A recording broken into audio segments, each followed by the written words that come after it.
Hi. Hi. Tell us about yourself. Yes, I'm Bruce Quernemoen, and I'm currently a real estate agent with the Thai Realty Group here in McKinney, Texas. Well, I grew up in Fergus Falls, Minnesota. It's a town of about 15,000 people, and I was the first child of 6. So I was the oldest as we were growing up of 6 children.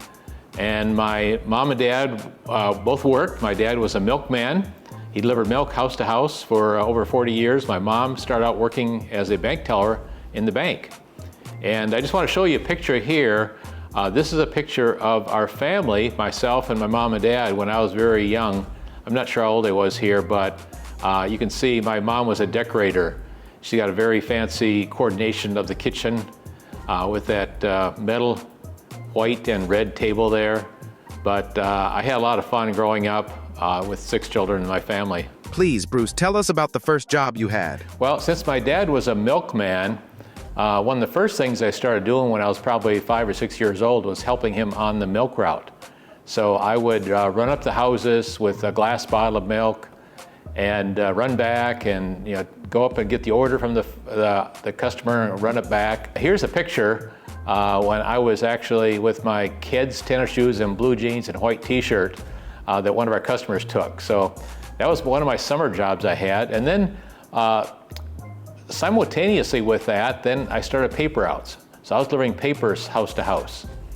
And at one time I had one paper route, but I had a bicycle I wanted to buy. This was a Schwinn bicycle, and the cost was $76.50. So I asked my mom and dad if they'd buy me that bicycle, and they said no. He said, you can buy that bicycle, but you have to earn your own money. And I said, oh, okay. So then I went out and I got a second paper route. So then I had 2 paper routes. But back then, you had to go collect the money from the customer every 2 weeks, and that was your profit because you had to pay the money to the newspaper company for the papers, and then there was a markup. So when you collected the money from the customer, then that was your profit for the week, but you also had to pay the paper company for the papers. So that got me kind of started on understanding business. And then also, I like to go to Minnesota State Fair and go to Minneapolis on football trips and baseball trips. So they had contests. So if we get certain orders for new clients, then we got to go these trips. So I was always wanting to go to Minneapolis for these trips. So I was always getting new customers. So I was very customer orientated back when I was a young kid, just to get new customers, get business. I had incentives, so I was very aggressive getting new customers back then. Tell us how you met your wife and briefly about your children. So it was I met my wife when I was in college, and she was in our hometown taking nurses training, and we met at a church. It was a Sunday service for the youth were presenting it, and there was a quartet singing, and I was part of the quartet, and we needed a 4th person for the quartet. So they asked Lynn if she would be part of the quartet, and I had never met her before, but I had a lot of hair back then. I don't have much anymore, but I had a comb sticking out my back pocket. It was a long comb, and she took it.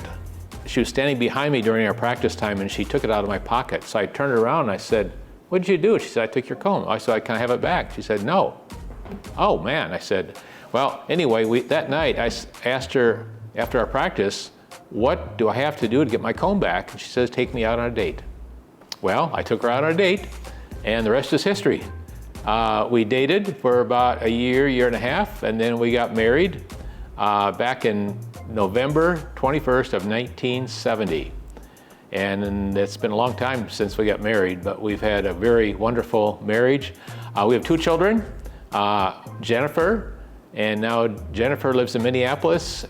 She's happily married, and she has 2 daughters, 23, I believe, and 20. And one's out of work working in Atlanta, and the other one is be a senior in college this year. And our son, Patrick, lives in China.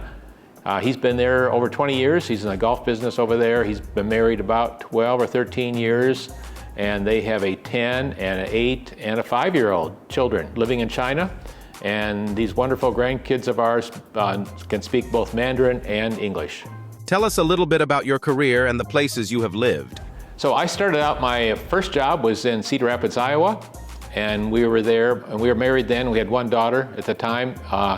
We were there about a year and a half, and then I got promotion, and we lived in Lexington, Kentucky. And then we wanted to get back to Minnesota, so I quit that job in Kentucky, and we took a job back in Iowa again with a company called Fisher Controls, and I ended up working for that company over 37 years. I started out as an accountant, and then after about 10 years, I moved into management. And then after 37 years, I was vice president for one of our product divisions. But we lived in Marshalltown, Iowa, then we lived in Sherman, Texas, then we lived in Marshalltown, Iowa, then in North Stonington, Connecticut, and then today we're living in McKinney, Texas. And I retired. It's been over 10 years ago. But I really had a wonderful career at Fisher Controls and Emerson Electric and enjoyed every minute of it.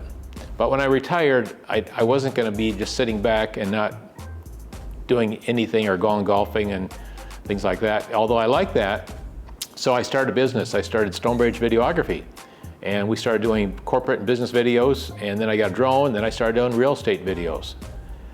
And then that took me to COVID when all the corporate business stuff went dead, and then I started doing all real estate videos and photography, and then I decided about a year and a half ago to get my real estate license. So today, I still do some videography and photography for real estate, but also then now a realtor with the Jerry Ty Realty Group here in McKinney, Texas.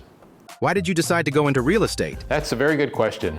What's really interesting about that, when I was in 9th grade, I had to write a term paper on my future jobs that I was thinking I would like to see.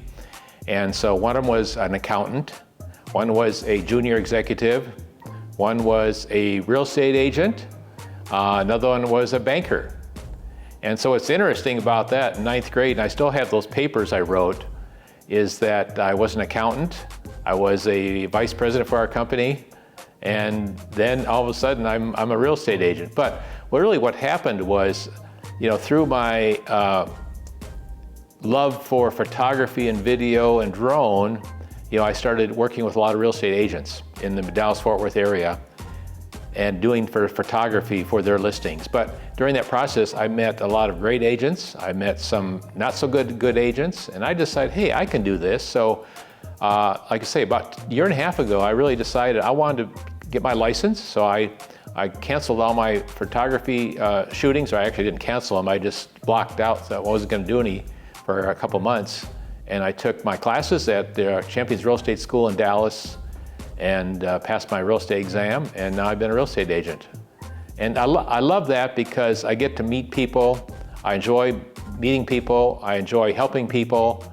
And that's what real estate is all about. It's all about doing what you can to understand, listen well to people's needs, and then try to find property for them or list their property to meet their needs, and then sell the property to people that are looking for homes. And I like to be with people and help people in their quest for finding better homes for their families.